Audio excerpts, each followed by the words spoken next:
عثمان ہادی کے قتل کے بعد ڈھاکہ سمیت مختلف شہروں میں پرتشدد مظاہرے ہیں. بھارتی نائب سفیر کی رہائش کا بھارت نواز میڈیا کے دفاتر سمیت عوامی لیگ کے دفتر شیخ مجیب کا گھر نظر آتش کر دیا گیا. ٹھیک ہے، تنگ آمد بجنگ آمد یہ باز ہی نہیں آ رہا ہے. اچھا دوسری بات یہ ہے، یہ بھارت والا جو معاملہ ہے نا، there is something wrong with them، اور شاید یہ ان کا سروائیول اسی میں ہے. ہم باہر بیٹھے ہیں، ہمیں لگتا ہے کہ یہ چنڈالوں کا چنڈال چوکڑی ہے، ایک پولیٹیکل پارٹی نہیں ہے، لیکن ان کا سروائیول ہے. بیرون ملک سکھوں کو، سکھ رہنماؤں کو قتل کروانا، بھارتی انٹیلیجنس ایجنسیز کے بندے بھیج کے یہ اس کو عثمان، اب یہ ڈھکی چپی بات تو نہیں رہ گئی. انڈیا کو معلوم ہے کہ پاکستان بنگلہ دیش دفاعی معاہدہ تقریباً اسی طرز پہ ہو رہا ہے یا ہو سکتا ہے جیسا ہمارا سعودی عربیہ کے ساتھ ہے. اگر یہ ہو گیا تو بھارت کی تقریباً موت یا فالج سمجھو. آپ ہی کے پروگرام میں کافی عرصہ پہلے میں نے ایک بات کی تھی کہ میں جہانگیر مرغپلا ہوتا تھا لائل پور میں اور میرا ایک مرحوم دوست سعید، ہم وہاں سے کھا کے نکلے تو لوگ دیکھا رو رہے تھے، تو پتہ لگا کہ جی فال آف ڈھاکہ. یہ گھنٹہ گھر کے پاس تھا لائل پور. ہم نے ابھی 15-20 منٹ پہلے کھانا کھایا تھا. ہم دونوں دوستوں کا نا ومٹنگ کر کے برا حال ہو گیا. اچھا تو ظاہر ہے ایک تکلیف، میرے کلاس فیلوز رہے ہیں، ہاسٹل فیلوز رہے ہیں بے شمار بنگالیز، کوٹا تھا ان کا، اچھا انڈر گریجویٹ کی اسکیم میں. تو ظاہر ہے ایک دکھ اور افسوس بھرے کو ہوا، مجھے بھی ہوا. مجھے اب خیال آتا ہے، آپ کے پروگرام میں نے کہا تھا کہ شاید fall of Dhaka blessing in disguise. Dhaka تو کہیں نہیں گیا نا، بنگلہ دیش مل گیا، کوئی گل نہیں. جڑواں بھائی بھی ہوں تو ان کے نام تو علیحدہ علیحدہ ہی ہوتے ہیں نا، تو خیر ہے. اب ہندوستان اس لیے بھی بہت پریشان ہے کہ اگر دفاعی معاہدہ ہو گیا تو دو پاٹن کے بیچ یہ جو غلیظ اناج ہے نا، میں ایک مینٹالٹی کی بات کر رہا ہوں، بھارت کی نئی پس کے رہ جائے گا.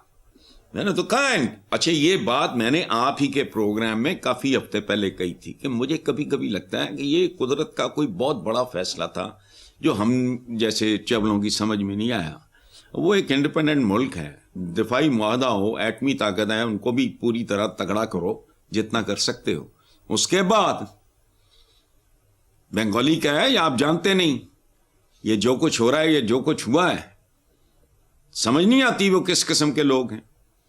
میں نے تو 5 سال دن رات ان لوگوں کے ساتھ پنجاب یونیورسٹی نیو کیمپس کے ہاسٹل نمبر 1 میں گزارے ہم نے. تو یہ بلیسنگ ان ڈسگائز والی بات ہے. بھارت کا بنگلہ دیش سے مکمل طور پہ کریا کرم ہو جائے، پاکستان بلکہ اگر کوئی غلطیاں ہم سے ہوئی ہیں ان کا ازالہ کرے. دو بھائیاں علیحدہ رہتے ہوں، بے شک تگڑے ہوں، بیچ میں ہو دشمن تو سبحان اللہ. اگین یاد رکھنا، جب میں بھارت کی بات کرتا ہوں تو بھارت کو نہیں، یہ ایک مخصوص مائنڈ سیٹ ہے جس سے مجھے نفرت ہے، نہ بھارت سے نہ بھارتیوں سے. میرا تو صدیوں پہ پھیلا ہوا ماضی ہے وہاں بھائی. چلو بالکل درست کہا. نیکسٹ خبر. اخباری رپورٹ کے مطابق آئی ایم ایف نے درآمدی ڈیٹا میں $35 ارب کے تضادات پائے جانے کے بعد پاکستان پر شماریاتی اصلاحات کی شرط عائد کر دی. دوسری طرف موجودہ حکومت کے ابتدائی 20 مہینوں کے دوران قرضوں میں 12,169 ارب روپے کا ریکارڈ اضافہ ہوا. وفاقی حکومت کے قرضوں میں اضافہ مارچ 2024 سے اکتوبر 2025 کے دوران ہوا. سبحان اللہ. انہیں تو پنگڑے نہیں رک دے، یہ ہو رہا ہے، وہ ہو رہا ہے، یہ کر رہے ہیں، وہ کر رہے ہیں، کھے کر رہے ہیں. میں ہمیشہ کہتا ہوں کہ اشاریہ بکواس. یہ وہی بات ہے نا، شماریاتی اصلاحات یہ کیا ہیں؟ اشاریے ہوم میڈ گھر بیٹھ کے بنائی جاندے، اشاریے خوشخبریاں سنائی جاندے. او بھائی، let the people of this country سے کہ وی آر ہیپی. اور سے کرنے کی بھی ضرورت نہیں ہے. آسودگی چہروں پہ دکھائی دیتی ہے، جھوٹے ہیں. اور یاد رکھنا، وہ ظاہر ہے وہ تو ایک ٹیکنیکل اتنا خوفناک ادارہ ہے، وہ تو ایک اپنی حدود کے اندر رہ کے بات کرتے ہیں. پاکستان میں صرف شماریاتی اصلاحات نہیں، او خدا کا واسطہ ہوش کرو. تمہارے تعلیمی نظام سے لے کے، میں نے ریسنٹلی ایک کتاب پڑھی ہے، اگلی بار یاد کرانا، وہ ایک ایسے بندے کی آپ بیتی ہے، پتہ نہیں اس کا چودھری عبدالغفور نام ہے، جو پہلے فوج میں سپاہی بھرتی ہوا، پھر محنت کی، کام کیا، یہ کیا، پی سی ایس کیا، اور بطور ڈپٹی کمشنر ریٹائر ہوا. خدا کی قسم اتنی موٹی کتاب ہے، مجھے پتہ نہیں کہاں مجھے ہاتھ لگی ہے یا کوئی گفٹ کر گیا ہے، مجھے نہیں پتا. میں جتنی کتابیں خریدتا نہیں ہوں اتنی، جتنی مجھے ادھر ادھر سے بھیج دیتے ہیں لوگ. خدا کی قسم یہ پورے کا پورا نظام گٹر سے بدتر ہے، گٹر سے. اس کی غلاظت، اس کی بدبو، اس کی انتظامیہ. ایک سابق ڈی سی، اب وہ وکالت کر رہا ہے وہ آدمی، Chaudhry Abdul Ghafoor, if I am not mistaken. اگلی بار میں تمہیں دکھا دوں گا کتاب کا، پڑھ کے دیکھو. شماریاتی تو ایک چیز ہے، یہاں کیڑی آتی جاتی، سارا کچھ مائکرو میکرو لیول پہ اصلاحات کی ضرورت ہے. جو اٹھاؤ گندگی کا ڈھیر ہے،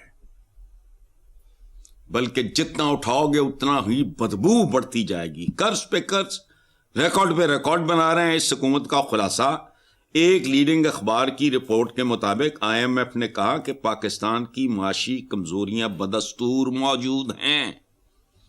یہ اخبار کی سرخی سنا رہا ہوں، اتنے گپوڑیے بیٹھے ہیں، اشاریے نے، کھوکھلے دعوے ختم ہی نہیں ہو رہے. اب گپوڑیے لگے نے، وہ ضرورت نہیں ہے بھائی. اگر کوئی امپروومنٹ ہے اکانومی سنبھل، یہ سوال ہی نہیں پیدا ہوتا. پاکستان ایک ایسا برتن ہے جو نیچے سے نہیں اوپر سے بھی لیک کر رہا ہے. نارملی یہ ہوتا ہے نا کہ وہ مٹکا ہے، مٹی ہے، جو بھی ہے، دیگ ہے، وہ نیچے سے لیک کر رہی. یہ دو طرف سے لیک کر رہا ہے. یہ میں پھر کہہ رہا ہوں، پاکستان کو جاننا ہو ایک کتاب کافی ہے. اور اس بندے کو ریٹائر ہوئے کو 100 سال نہیں ہو گیا، اب وہ بطور لائر کام کر رہا ہے. Retired as a deputy commissioner, started his career فوج میں ایک سپاہی کے طور پہ. کیا بندے نے اے ساڈے چڑھ دیو، ساڈے مخالف نے انہوں نے تون دیو. لاؤ 1001 واقعہ اس کتاب میں ناموں کے ساتھ موجود ہے. خدا کی قسم یہ جرائم پیشہ لوگوں کا ہجوم اکٹھا ہوا ہے.